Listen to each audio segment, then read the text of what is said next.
Hello friend, I hope कि सब लोग ठीक होंगे। तो आज की क्लास में हम लोग देखेंगे इंग्लिश ग्रामर्स देखेंगे, इंग्लिश के क्वेश्चन देखेंगे। सिलेक्टेड क्वेश्चंस है, इंपॉर्टेंट क्वेश्चंस है, वेरी वेरी इंपॉर्टेंट। ठीक है, अगर चैनल पर पहली बार तो लाइक से सब्सक्राइब कर लीजिएगा।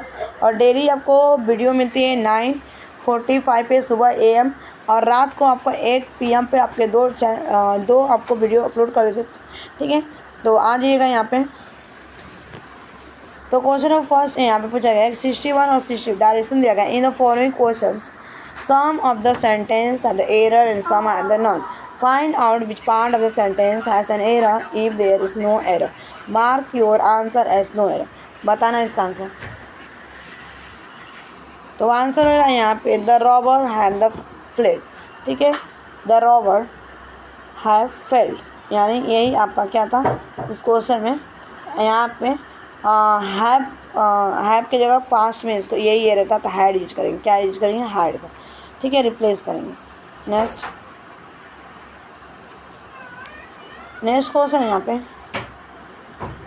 यहाँ पे आपका जो होगा कॉन्टीन्यूसली फॉर। तो आंसर होगा यहाँ पे कॉन्टीन्यूसली की जगह क्या यूज करेंगे? कॉन्टीन्यूअस। ठीक है, नेक्स्ट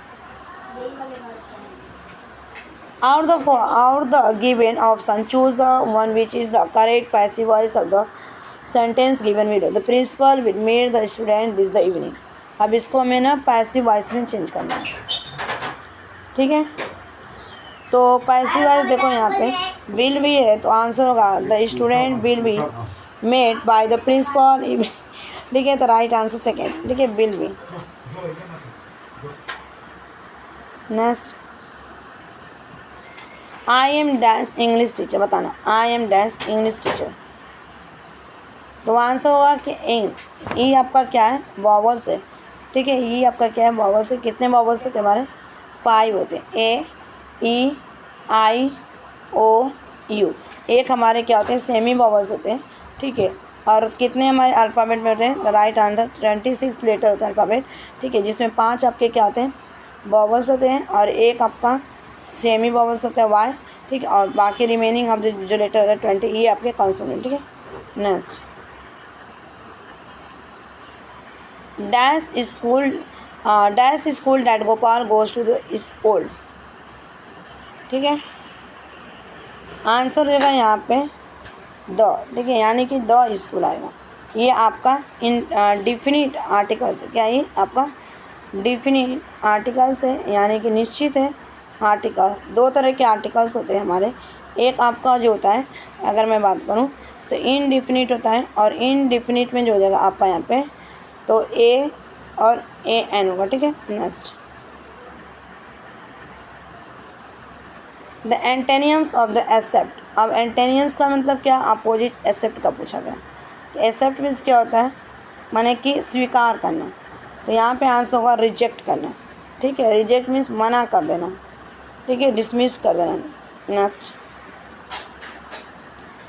यहाँ पे आपको प्रीपोजिशन है being honest he is hard work. ठीक है, being honest he is hard working. ठीक है, तो आंसर होगा यहाँ पे बिसाइड्स। राइट आंसर क्या होगा? बिसाइड्स। ठीक है, third is the right answer. ठीक है, बिसाइड यहाँ पे होगा। Next he will come dash Saturday. ठीक है, वो क्या करेगा? सैटरडे को आएगा। कौन आएगा? माने जो है लड़का है लड़की है जो। तो ऑन, तो क्या यूज करेंगे यहाँ पे? ऑन होगा, जो कि इन ट्रांजिटिव वर्ड है। क्या ये आपका इन ट्रांजिटिव वर्ड है। ठीक है, यहाँ पे next he jump dash the river, यानी कि रिवर में उसने कूदा। ये अगर देखा जाए तो ये भी आपका क्या होगा? इनटू आएगा, क्योंकि वो क्या करेगा? स्विम करेगा। जब वो स्विम कर रहा है ऊपर, यानी कि तैरना, तो ये भी आपका क्या है? Intransitive word. ठीक है, into. Next Rajesh cut an apple dash a knife. Rajesh ने एप्पल काटा किसके सहायता से? यानी कि बीती। ये भी आपका प्रीपोजिशन है। ठीक है, यहाँ पे 2 ऑब्जेक्ट को प्रीपोजिशन के साथ। ठीक है, next find the word with the correct spelling. Find the word with the correct spelling.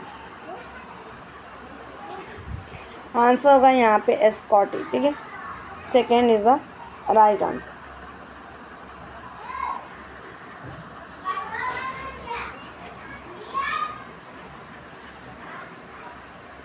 Next यहाँ पे the manner in which words and answer बताना। आप put together to and sentence in literature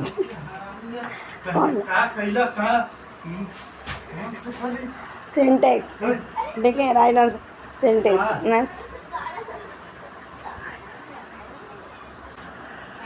next है यहाँ पे 73 से लेके आपका है 74, ठीक है। Find the correct is meaning of the given idioms, ठीक है। ग्रे एरिया, तो यहाँ पे एडियम्स दिया गया है, तो इसका क्या होगा आंसर? आंसर होगा यहाँ पे अनक्लियर। ग्रे एरिया का मतलब क्या है कि जो चीज़ क्या आपका क्लियर नहीं है, ठीक है। Something is not the clear. Next यहाँ पे cattle of the fish. Cattle of the fish क्या होता है, ठीक। तो आंसर होगा अकवर्ड। अकवर्ड सिचुएशन, इसका मतलब कि जो मीनिंग होता है समथिंग क्या होता है, कुछ तो पूरी तरह से डिफरेंट होता है कुछ चीज़ें। Next O wild west wind, ठीक है। This breath of the anthem banks has been the taken form. बताना इसका आंसर।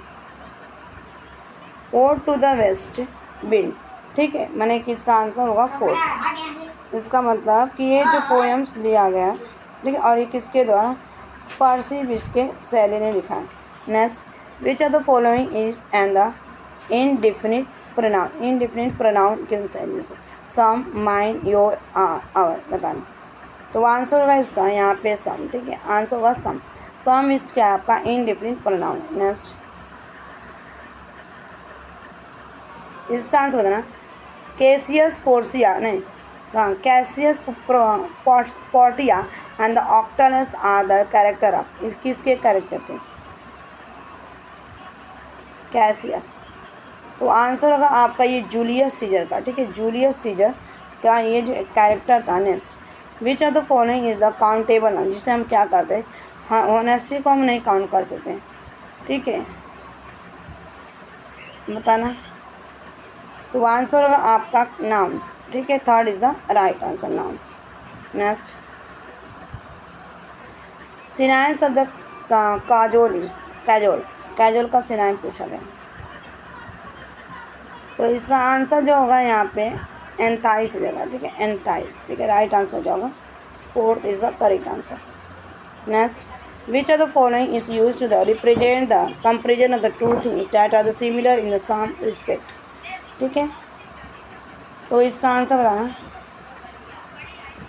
आंसर होगा analogy. 4th is the right answer. Next direction 81, 82 in each of the following in each of the given the sentence and the idiomatic phrases and underline. Choose the option that best express the meaning of the idiom, ठीक है।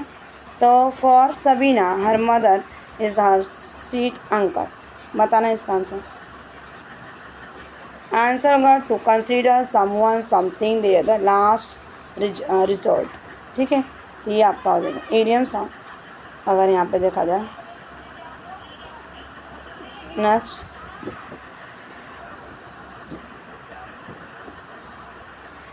Do not show a clean pair of the heel of your the distributors who put trust in your the organization for such a long time. तो ये कौन सा आपका tense पूछा गया, idioms कौन सा क्या शो कर रहा है? तो आपका यहाँ पे होगा टू रन अवे, ठीक है। To run away first is the right है, इसका तो भाग जाना, ठीक है। वहाँ से यहाँ पे जो ये शो कर रहा है, ठीक है, यहाँ पे क्लीन पेयर की बात की गई है, clean pair of heel. Next see dance at the supersonic speed during the last marathon. बताना।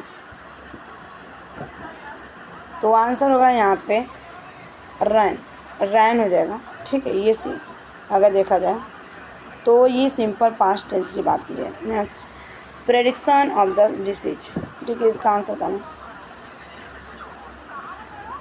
प्रेडिक्शन ऑफ द डिसीज, तो आंसर होगा आपका प्रोग्नोसिस, ठीक है, प्रोग्नोसिस हो जाएगा, third is the right answer. Next, synonyms of the diagnosis is, ठीक, तो आंसर होगा एंटीपैथी, ठीक है, एंटीपैथी आधा सिनोनिम्स हो जाएगा। नेक्स्ट है, problem of the spelling error of the student can be the easily solve through dash, बताओ आंसर क्या होगा। आंसर होगा यहाँ पे dictation, third is the right answer. Next,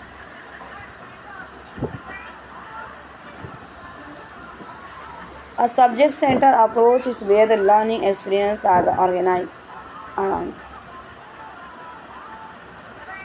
course content होता है यहाँ पे, third is the right answer, ठीक है, यानी कि ये आपका था देखा जाए तो इंग्लिश पेडागोजी, ठीक है। The second language course is organize on the dash element of the human society and the natural world without relying on the printed text, this is called as a method. Answer होगा आपका natural, ठीक है, second is the right answer. Next, according to the NCERT 2005 across the curriculum approach for the teaching learning needs, तो answer होगा इस question का breaking down the barrier between English and other subject, ठीक है, second is the right answer. Last question का answer देना, बताओ क्या होगा, कहीं भी नहीं सेट हो रहा, इधर भी नहीं, ठीक है। Comprehension evolution is the teaching is the concept that focus on, क्या होगा answer. Cognitive capacity of the learner बिल्कुल नहीं, नॉन कॉग्निटिव की बात नहीं, साइकोमोटर स्किल की बात नहीं, ये आपका हो जाएगा यहाँ पे the entire range of the learner experience in the context of the school environment, fourth is the correct answer, ठीक है। तो अगर आप चैनल पर पहली बार आए तो लाइक से सब्सक्राइब जरूर करें ना। Thanks for watching this video, bye bye, take care, have a nice day.